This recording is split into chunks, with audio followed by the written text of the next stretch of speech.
What is up, Retro Maniacs? My name is Mike. His name's EP. His name's Joe. And we're not here to give you one. We're not here to give you two. We're here to give you 3 cards you need for your retro PC. I have a Hall of Famer this week. Hall of Famer. You know, $20 doesn't get you a whole lot nowadays. But if you want a cool card of a Hall of Famer, not only a cool card, an autographed card of a Hall of Famer, you could get yourself the 1999 Sports Illustrated Greats of the Game Steve Largent autograph card. How cool is that card? On-card autograph. Pretty nice signature, too, there. Hall of Famer. This card, a $20 card. Like, it's pretty consistent, like right around $20. These were, if you remember, they were 1 autograph per pack. There are only 35 different players in the set, and you got, like, the boxes had 12 packs in them. If you're trying to buy yourself a box of nowadays, it's going to cost you like $1,000 or more. I think the last one sold for over $1,200 for, so you're paying $100 a pack. I would suggest, instead of paying $100 a pack, maybe just spend $20 and get the guy you want. There are some other big autographs in there. Obviously, if you want to chase after those, still buy the card, don't buy the packs. But yeah, $20 for a Hall of Fame wide receiver, Steve Largent. That's my card. In one of my all-time favorite uniforms. I love that Seattle uniform. And kids today, put that autograph up again. Learn how to autograph your cards name. Like that. Write your effing name. That is such a good auto. Why are players from that era so much better at signing their name than the kids today are? Because they knew how to write in cursive. They don't teach it anymore. It'd be SL. It'd be SL in print. That would be how he would sign his name today. And I love the little, like, the indentation stamp they put in the card. Oh, yes. I'm a huge mark for that. I love the authenticity seal that they put in. One of the first Star Trek autos that that they put out, the Patrick Stewart auto, had all of them from the set do, but they have that skybox stamp certified, and it's so much cooler. Makes you feel so much better about it. Yes, absolutely.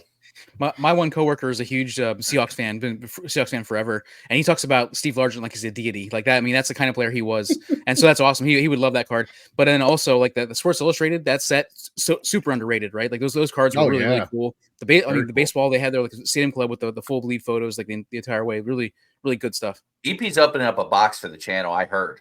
I think that's what he would. That's what he just said, right? Yeah, I thought we talked about a case, but I mean, I can just do one box. It's fine. Yeah, just do one. People get like too tired after a while. Okay. Extra needs to be me. I'm opening up $1,000 box of cards. It would probably be his lowest like viewed video. Get like 8 views. We're not watching that. Yeah, no. All right, EP, what do you have for us this week? Well, you know, I did a football last week that wasn't Barry Sanders, but this week got to bring back Barry Sanders. You know how it is. But this is more about the set and the insert set than it is about just Barry Sanders. So this is the card that I have of it. But this is the Collector's Edge Fury 4 runners insert set. Barry Sanders card. We got 2 Jaguars trying to tackle him on this card. And what's cool about this is it's a 25 card set from a Collector's Edge Fury, which is a set I don't think we've talked about the Edge Fury at all yet. And nobody talks about Edge Fury.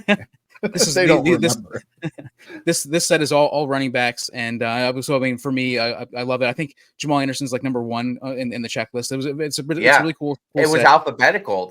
Those sets were always alphabetical for some reason, either by player or by team, which was always weird. When Jake Plummer was always like the first card because he was an Arizona Cardinal. Yeah.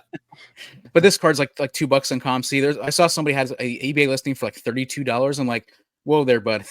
It's probably like a $5-ish, $3 to $5 card, maybe a little bit more than that, but I'm guessing probably 3 to 5 is probably the range. But anyhow, really cool card. I love the set even more than I love the card, and there you go. It's weird. Last week I did a Barry Sanders card that was like a $10 90s insert, which should have been way more valuable.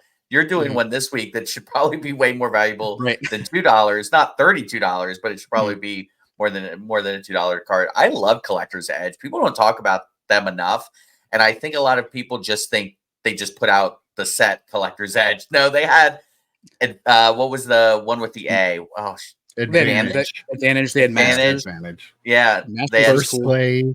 First place Triumph, I think, was a Collector's Edge. They had a lot of sets that people don't realize.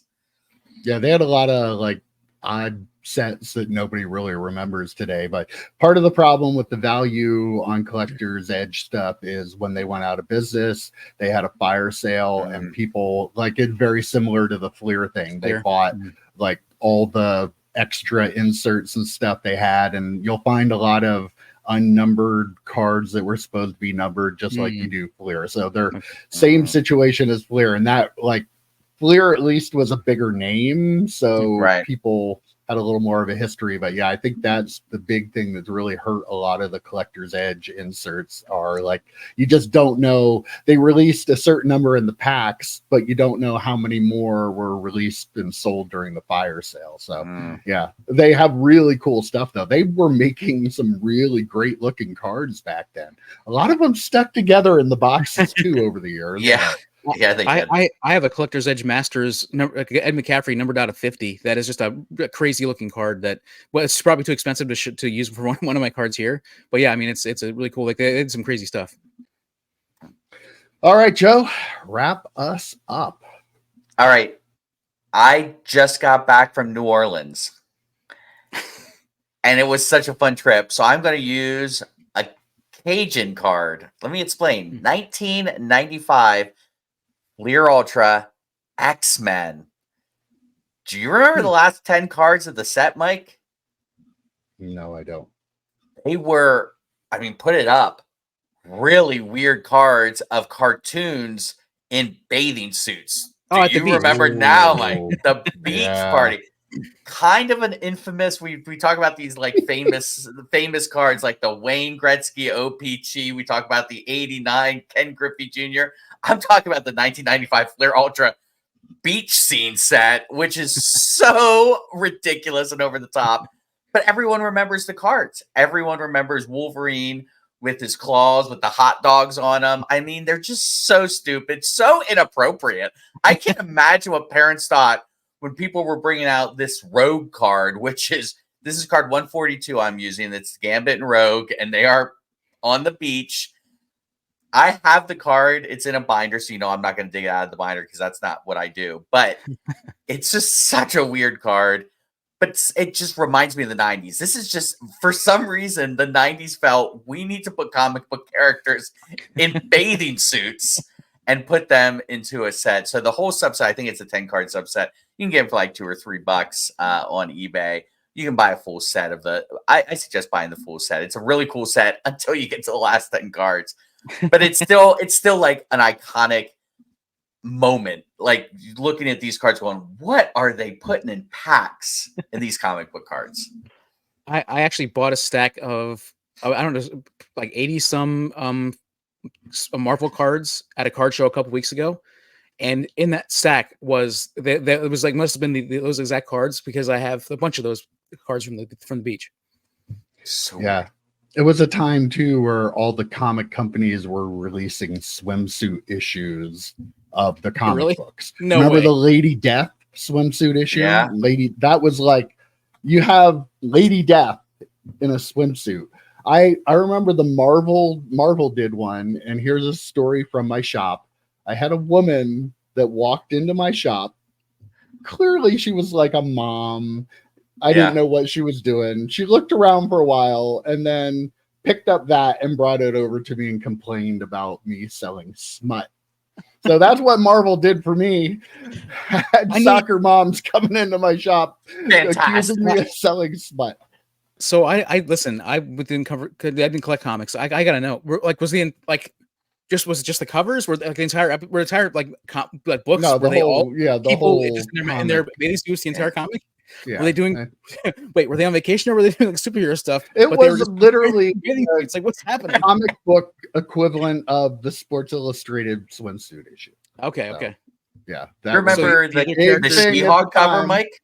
The She-Hulk cover where she was wearing like the string bikini. Yeah. I do. Like, what is happening? It was a different time. Was it all just that character? I'm fascinated by this. Was it all just that same character, or like the villains in there too, or like the other the Marvel one had like bunch of different characters in it.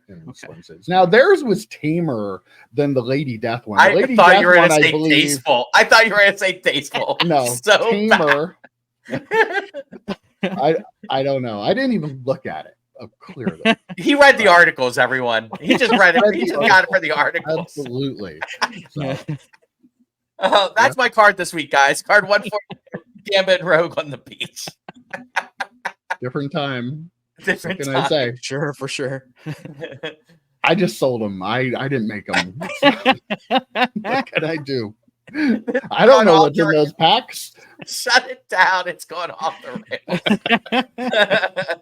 rails. All right, guys. As always, 3 fantastic choices this week, and I will see you next week. Take care, guys. See ya, boys. See ya.